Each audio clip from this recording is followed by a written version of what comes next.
Hey everyone, it's DFA, welcome back to the channel, and today we are continuing the review of all the ships that are in the premium shop that you can buy at any given moment in time in the game.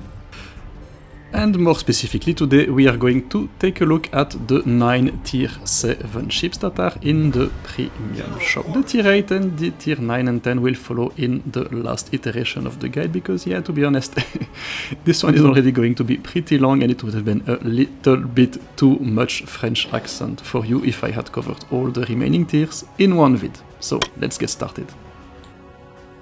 And we start with the Blyskawica Tier 7 Premium EU Destroyer that you can get for 6,600 gold in the premium shop. And you do know that I have a soft spot for EU destroyers. I've grinded the whole line, reviewed almost every one of them, at least the affordable ones. But I had not touched this one, so I'm pretty happy to get the opportunity to talk about it today, and it's actually an interesting one. It's a bit similar to the Scane, a couple of differences, yet it gets a lot more guns but a longer reload, which means that yeah, the DPM is fairly similar, but you get a much bigger broadside, and you can actually trash DDs a little bit easier with it.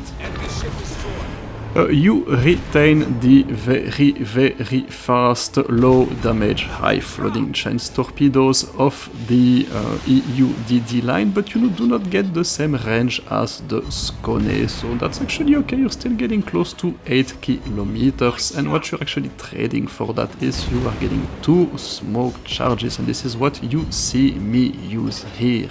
And it's actually a pretty good idea, because the EU DD line is not the easiest to play. You constantly have to expose yourself to be dealing damage, because you rely on damage over time. You have to be firing your guns and your torpedoes all the time, and so therefore exposing yourself. This one with smoke, it's a lot easier to play than the Scane. And you're also something that you have to pay attention to. You're going to see that, there you go, those are the high-speed torpedoes. That ship is bye-bye. It's pretty easy to be putting torpedoes on target with those ships, but just need to get used to the fact that you're not really going to sink anything with one volley of torpedoes. So they're meant to be played at range. There you go, that's a typical engagement scenario. With EU DD you spot a battleship and you try to flood him, and unfortunately you get spotted. That's why you have to be careful with that thing. I had no idea that Gajamada was actually there, so it does move a lot faster than the Scone. The acceleration is also a lot better, but the maneuverability is not. So you have to kind of take that into account when you maneuver with that thing. It's not going to be as maneuverable and as capable of dodging as the regular EU DDs. But apart from that, it retains all the elements that are characteristics of the line. It's a decent ship. I would consider it as better than the Scone, but certainly not better than the Black Scone. But it's certainly a capable ship. It's a good introduction to the playstyle of the line. It's certainly quite capable. Because of the smoke, you can stay alive a lot longer. There you see me engaging that Sinop again, and hopefully this time we can flood him for good, remain hidden in smoke, and use our guns to hopefully set him on fire. That's how you have to play those ships. That's why this one is a lot safer than the Scone to play. So I've really enjoyed it. I think it was a good introduction to the line. There you go. This time it's set on fire and I'm going to run away, and I will use the engine accelerator to get out as quickly as I can, because I do have that Trento is a lot too close to my liking.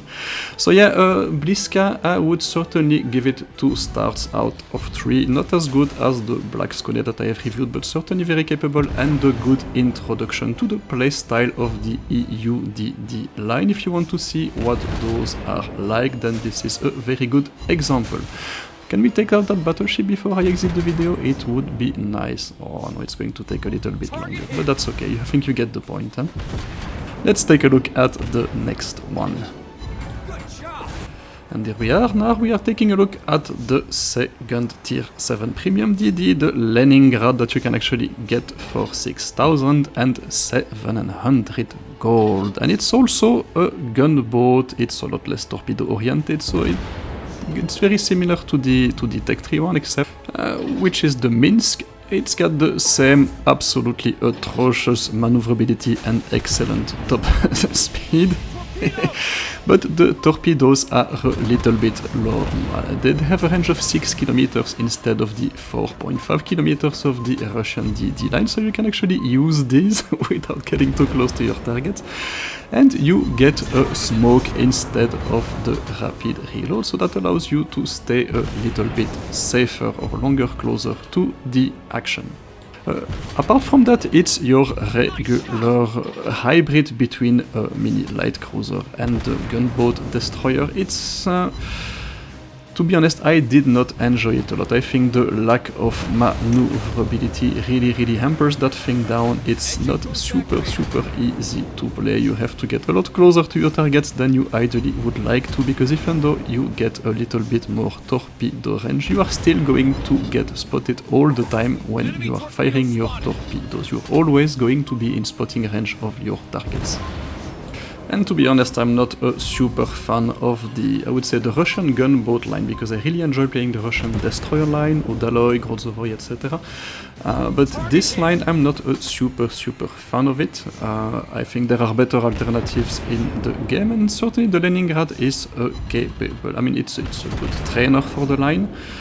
It's quite representative of the playstyle, but in the end there are certainly better options at the tier. And you see that once you're done with your smoke... no, I still have one smoke charge, so yeah, you really have to expose yourself. But unlike the Blyska that we just saw, you really do not have the maneuverability both in traverse and in acceleration to be dodging a lot. And in the end, it's also not a YOLO wagon, because yeah, of course you have to get close to your targets, but yeah, it's very tricky, and you have to rely on them making mistakes to be actually useful. So we're certainly going to... that's what that Sinop is doing, is making it a lot easier for us. So yeah, the Leningrad, I'm going to give it 1 star out of 3, because yeah, it's probably a good representation of what the Russian line is at that tier. It's certainly more playable and easier to play and a little bit more comfortable, but in the end there are much better options at tier 7. And speaking of better alternatives, excellent transition to talk about the Sims that you can get for 6,600 gold American Tier 7 Premium Destroyer. And you immediately see it in action against the torpedo bombers of Shokaku. That thing is your typical American destroyer. It's good at everything, but it's excellent at nothing. So it's really a perfect all-rounder, a really good vehicle to be learning destroyer gameplays. It's got good survivability, 2 smokes, that's very good, 2 times smoke 2 at tier 7, pretty good. Speed and maneuverability are super nice. As you can see, it's absolutely not a problem to avoid torpedo bombers. The speed is actually much better than the Tech 3 equivalent. I think it's close to 37 knots if I'm able to keep moving in a straight line. The torpedoes are also quite nice. They reload faster, they deal a quite okay amount of damage, and they can certainly get used. You don't need to get too close to your targets. You can play the role of a normal destroyer. And you also get some AA, not as much as on the EU-DD lines. You're also not going to stop Kaga or anything from hitting you, but you can take down a couple of blades per game. And you get the AA skill as well. So the only thing that the Sims does not really have is good guns. The guns are decent at best. They can certainly function if you get your targets within 6 kilometers. But further than that, it's going to be quite difficult to be hitting other destroyers. Of course, battleships, absolutely not a problem, as you can see here.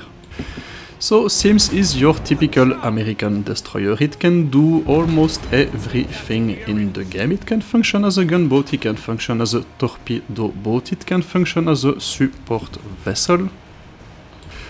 And so it's a really complete and excellent platform to learn about the game, to be learning the destroyer play style, and it's probably going to be my top pick for destroyer at tier 7. Regular and Tech 3 DDs all the same. It's really that good. And there you see me dogfighting a Benson, the Tier 8 American destroyer. You see that I'm absolutely not worried about engaging him with the Sims, because I know that I do have the ability to dodge, I do have the ability to engage and survive the engagement, and if I don't do anything stupid, there you go, I'm in smoke, he's not anymore. If I don't do anything stupid, I have a good chance of coming out on top. So there you go, the Sims, it's probably what you should consider buying if you are willing to get into destroyers and you want to learn the playstyle, but it's also fun for experienced player. And so yeah, I'm giving it 3 stars without hesitation. It's an absolute must-have in any port, and really a fantastic machine to be playing in every single game mode. It's always competitive regardless of the opposition of the situation you're into. Sims 3 stars, your best buy at tier 7 for destroyers. Let's take a look at the next. And the next one is Gorizia. It's the only tier 7 premium cruiser in the premium shop, and its cost, well, it's a little bit more expensive than the destroyers at 9,500 gold. Yeah, so it better be good, right? Well, spoiler alert, it is actually quite good. So, what are you getting for 9,500 gold? You are essentially getting a Zara, which loses its torpedoes, but gets a little bit better at everything, a little bit better in terms of maneuverability, in terms of DPM. The AA, it's questionable, it's still not very good, but essentially you're also trading your precise aiming for rapid reload, and you're getting 2 sonar charges, and that turns you into... Well, Italian cruisers are already amazing against destroyers. Now that you have a sonar, you can be even more dangerous to them. So Gorizia, it's actually a fairly good ship. I do not mind losing the torpedoes at all, but yeah, let's be honest, the Zara was already a pretty decent ship, and you see that even without precise aim, landing those shots at long range on moving destroyers, absolutely not a problem. So it's a pretty decent platform. The increase in maneuverability is actually quite noticeable, but yeah, Zara was a good ship already, so if you decide to improve it, yeah, what could possibly go wrong with that? Well, there are actually a couple of things that would go wrong with Gorizia, and I'm not going to, how would you say it? I think it's a very good ship, it's pretty decent ship. But yeah, if you know a little bit your history, it did replace an absolute murder machine in the premium shop. The Duca degli Abruzzi, an absolute beast of a premium cruiser. So yeah, okay, this one is a bit more representative of the playstyle of Italian cruisers, because the Abruzzi has HE, this one does not, this one has SAP, but overall it's less good than the Abruzzi. That's very clear to me. That does not make it a bad ship. The other thing is that, yeah, it's a rapid reload ship, it's not a precise aiming one, and you know that the rest of the Italian cruiser line are precise aiming ships. Still not a bad thing, and rapid reload works also quite well on these ships. You will not need to completely retrain your commanders, to be honest. And so yes, Gorizia, I'm going to give it 2 stars out of 3, because it's a really good platform, it's a very good trainer for the Italian cruiser line, but yeah, it just happens to come right after a pretty huge beast in the premium shop, and it's actually not fundamentally different from the Zara, so you can get a fairly similar experience, I would say, for free on the tech tree. So yeah, that's why I'm only giving it 2 stars instead of 3, but that doesn't make it a bad ship. You're certainly not doing anything wrong if you are getting this one, and if you want to get a feel for the Italian cruiser line. And sure enough, can we finish that Ashitaka to end this one on a really good note? Yes, we do. So let's take a look at the next one. And the next one is the infamous Ise, which, as you can see, we are in a full troll configuration with a Gaga run by Prof and my fleet mate Brada on his own Ise. And if you've watched, because I've already reviewed that thing on my channel, so if you've already watched that review, well, we're going simply to be doing more of the same. Because in a sense, what are you getting for almost 12,000 gold? Well, you're getting a Fuso at tier 7, which is losing one turret, does not have any secondaries, and gains two, well, not very strong dive bomber squadrons. But if you multiply that with the Kaga and another Ise, you can come into really fun configuration. So that ship is essentially a troll ship. It's really meant to be played on divisions. It's meant to have fun with your friends. If you, because here for example we are on voice, we are coordinating to completely obliterate that Kaga. Usually the Kaga is obliterating everything on the enemy team. Well, this time it's the Ise, and to be fair, so it can be a lot of fun. And the first time I reviewed it, I remember playing it for 1 hour with Prof and Tommy, so the same configuration, Kaga Ise, and yeah, it was really a lot of fun. But the ship is filled with problems and errors. It's completely useless against Destroyer. There you go, you see that Kaga is on a flooded and he's already lost like 60% of its health, so yeah, in 1 minute it will be game over for him. But yeah, it could have been game over for me as well, because you know the Ise is absolutely horrendous against Destroyer. It's good that you get planes that you can actually spot these things, because if one of them manage to get close to you, it's really game over for you. You have absolutely no means of fighting back. As a battleship as well, it's also not super good. Honestly, it struggles a lot. I mean, tier 7 it's manageable, but against tier 8 it struggles a lot. When you're faced with Romas and Richelieu or North Carolinas even, your dive bombers do not last very long, and your tier 6 guns, yeah, they're not super effective to say the least. Yeah, so when you're on your own, it's not a super good ship. It has its fan base. There are some people that absolutely love playing that thing. There you go, that's the end of the Kaga.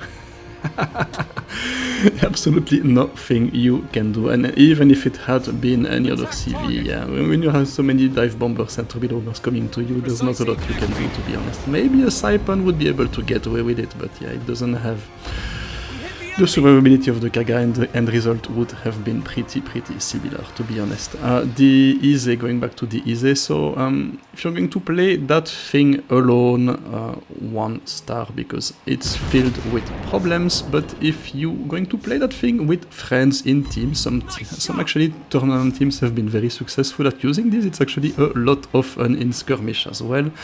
And you see that when you're on voice, when you're able to coordinate your attacks with another Ise and another CV, then it can really become very quickly annoying for the enemy team. So we've already taken down their most important ship. We're going to focus on that New Mexico, and it's also going to go down very rapidly. So Ise, it's a troll ship. It can be a lot of fun, it can be very frustrating at times. I'm going to give it 2 stars if you're going to play that thing in team or in a division, on skirmish, etc. If you just want to have fun. But if you are going to be playing that thing alone, yeah, it's not going to take you very far, I'm afraid. It really depends on the matchmaking, and if you're faced against a tier 8 team, then yeah, it can quickly become very annoying for you. So let's take a look at the next ship. And the next ship happens to be the first premium CV that you can buy in the premium shop, the British tier 7 Ark Royal that you can actually see here with the Lotus camo.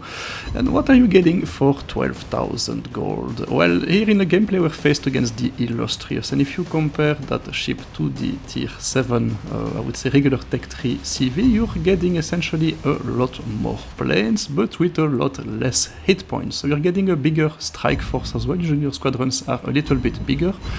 You get 4 torpedo bombers instead of 3. But at the expense of your fighters. They are by far the worst fighters at tier 7. They make the Hiryu fighters damage look absolutely amazing. Well, it's really that bad. It's atrocious. Think about it, you have to play against Saipans and Graf Zeppelins with those fighters, and it's really getting complicated for you. But still, the Ark Royal is a good ship, it's pretty decent. You get your trademark British dive bombers that can actually do quite a lot of damage to destroyers. You get your excellent torpedo bombers that can very easily nuke destroyers. And that's actually a pretty good target for you, because those are certainly not going to shoot down too many of your planes. There you go, case in point, bye bye Blyska. And you are fairly efficient at playing the fire and flooding game. The CV is also pretty survivable, so yeah, it can actually take a bit of punishment and survive positioning mistakes.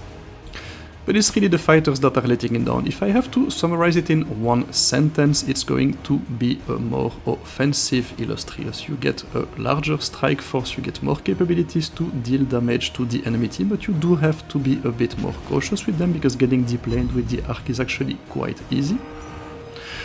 But yeah, those fighters are really not going to shoot down anything. And if you watch the previous part of that clip a little bit earlier, you see that I was completely on top of the enemy torpedo bomber squadrons a little bit earlier in the game, and I did not manage to shoot down a single one of them.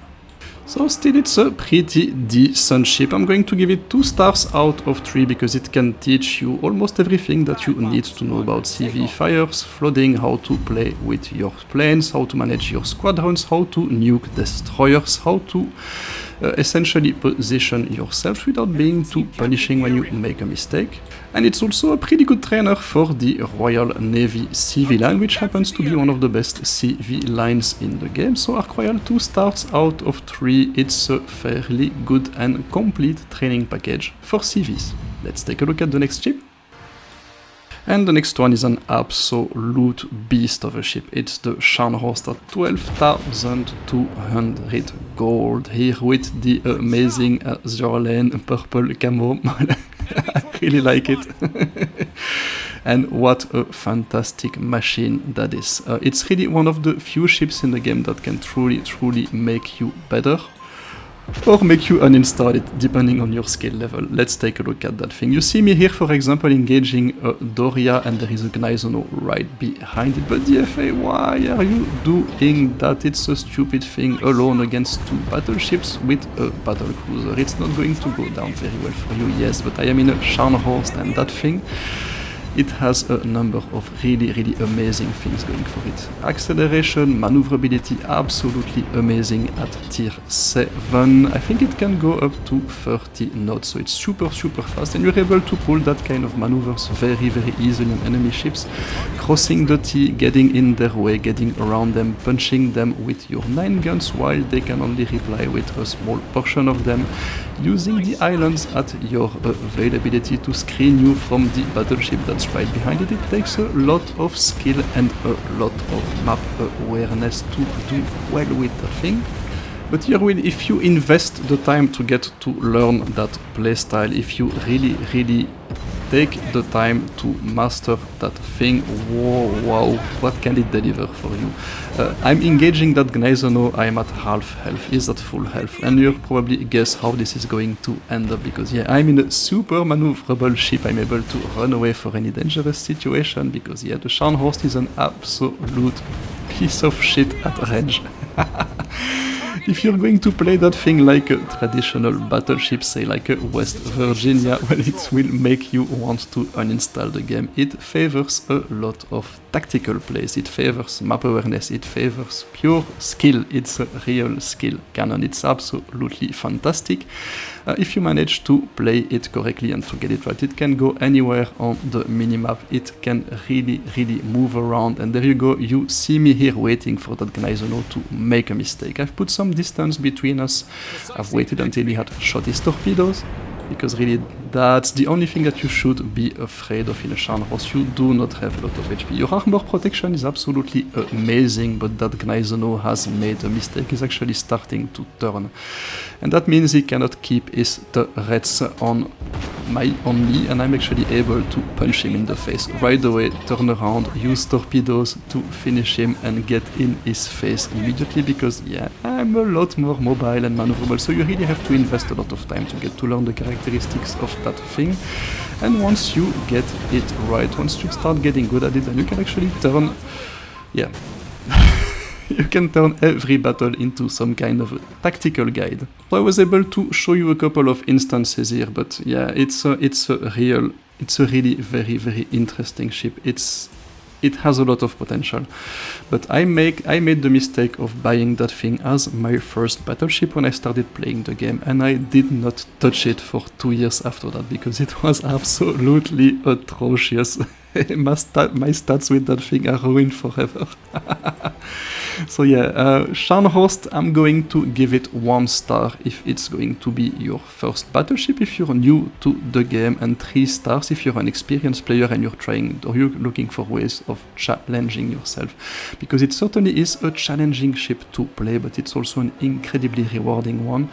And you will see it featured more and more on the channel, because there are always good tactical lessons to be learned when you are playing or watching videos of that thing. I hope I was able to give you 2 interesting ones with this short clip. But now it's time to move on to the next one and to leave one of my favorite ships in the game. Let's take a look at another one that I like. And yes, saying that I love this one is actually an understatement, because I've got more than 1000 battles in the Graf Zeppelin Tier 7 German Premium CV, 12,500 gold. And what are you getting for those 12,500 gold? You're actually getting 2 ships instead of 1. Let me explain. Because you're getting cruiser guns, precise aim, sonar, and secondaries overload, because you also have auto secondaries and you also have planes on top of that. So it's an aircraft carrier that can actually get in caps, that can brawl with other ships, that can actually use its hit points quite dramatically to dramatic effect. And you see me here, for example, getting into the cap until I delete. Yes, it's a bot battleship, but don't worry, you can actually do that with human battleships as well. Dodging torpedoes from taking damage from torpedoes from a destroyer, but that's something very complicated to do with that thing. Because you're really playing 2 ships at once. You have to manage your hit points, you have to manage your guns, you have to manage your planes, you have to manage your fighters. So it's a real challenge. It's a real challenge, but it's also a superb, very interesting ship, because it's very maneuverable, quite survivable for a CV, and you can actually be very aggressive with it. It can carry quite a lot and very well. And you see that destroyer has actually shot its torpedoes. I'm immediately going to pursue him, get in the cat, get more aggressive against the other battleship. You saw me drop torpedoes and immediately going back to the gun view, because that's really what you have to do with that thing. You have to put your torpedo bombers where you think the enemy ship will be, a bit like you would do, for example, with the bombers or the airstrike of the Dutch cruisers. And you have to immediately switch back to the gun view, because if you're playing that thing and you're not getting low on hit points, you are not playing it right. It's not a CV meant to be camping on the other side of the map. It's meant to be super aggressive. It's meant to be capturing bases. It's meant to be punching other ships in the face. And it's actually a very complete, it's a complete package. It's an amazing ship. It was my first ship in the game, the first CV that I bought. And boy, it took me a couple of hundred battles to start to understand it. So there is a very, very steep learning curve with that thing, but it's also incredibly good at carrying. So yeah, you see it can do a little bit of everything. So it's also quite survivable against destroyers, to be honest. You do have the hit points, you have the secondaries, you have the guns to make them run away. Sonar, you can certainly anticipate their torpedoes. Precise aim, you can slap them in the face. And it's also a pretty damn good trainer for the German CV line, but I think this one is a little bit more complicated to play and to do well than the rest of the line. So Graf Zeppelin, I'm going to give it 3 stars, because it's really a complete package, a ship that can really make you better at playing the game. It's a little bit intimidating to get as your first ship, but I did it. I survived. I'm still there. So don't be afraid of it. Get into it, get to learn it, get to master it, and yeah, you will be very, very happy indeed once you start getting it right. But don't expect to get there immediately. If you're more of a casual player and you want to get into CVs, yeah, you can take the Ark, and it's going to serve you very well. So there you go. Let's take a look at the last ship of this series. Yep, and it's a pity that we have to end with this one, the Tier 7 American battleship West Virginia. And I would say the typical, the slow-moving American battleship, because there is another absolutely amazing premium Tier 7 battleship, American battleship, the Florida, which is a fast ship. This one is not fast, it's incredibly slow. It's not any faster or slower than the Arizona and the Texas, but you know, you're at Tier 7 now, the maps are getting bigger and bigger, so it was not a big deal at Tier 5 and Tier 6, but it starts getting more and more annoying as you move up the tiers. And yeah, you probably guessed it, I am not a fan of that playstyle, especially after I've been able to show you two tactically super interesting ships, highly mobile ships that will really challenge you. This one is not challenging at all, you just camp at the back and you shoot whatever is stupid enough to come in the range of your guns. And it has another issue which you're going to see right now, it gets set on fire all the time. Yeah, because if you look at that thing, it does have a much bigger superstructure than the Colorado, and the superstructure does guarantee you a higher chance of getting set on fire if you hit it, and so that's a constant with that thing. When I'm seeing it, when I'm in a CV or in an HE spamming ship, I tend to focus it always, all the time, because it's incredibly easy to be set on fire. And given its huge profile and superstructure, it's almost impossible to miss. So the West Virginia, I really don't see it as better than the Colorado, to be honest. Yes, you got precise aim, and that certainly helps at range, so that's certainly a major selling point. You do get better large caliber AA, that's also a good thing, but boy, Jesus Christ, that's only 2 fires this time. Wow, amazing. And, and we're going to get flooded as well, so... Yeah, so if you manage to get anything within the range of your guns, then yeah, you're certainly going to make them pay for it. And watch that poor Lexington, who should never have been there in the first place. There you go, 2 citadels, half-life gone. But yeah, it's really frustrating to play, and honestly, I don't see any real reason to get that thing when there is a Florida at the same tier, and you can get the Arizona for a fraction of the price of that thing, and essentially enjoy the same playstyle and the same crew training abilities. So it's quite efficient once you get those guns on target. But yeah, this time only 1 fire, you see it's actually getting better. Once the CV is dead, I'm only getting set on fire once. West Virginia 1 star, honestly, yeah, it's really not my kind of ships, and really not my favorite playstyle. I think you get the idea. So there you go, that's the end of the review of all the Tier 7 premium ships that you can buy at any time in the game. Let's take a look at Tier 8, 9 and 10 in the next iteration. In the meantime, I hope you enjoyed this one. Stay safe, take care, that was DFA signing out, bye bye!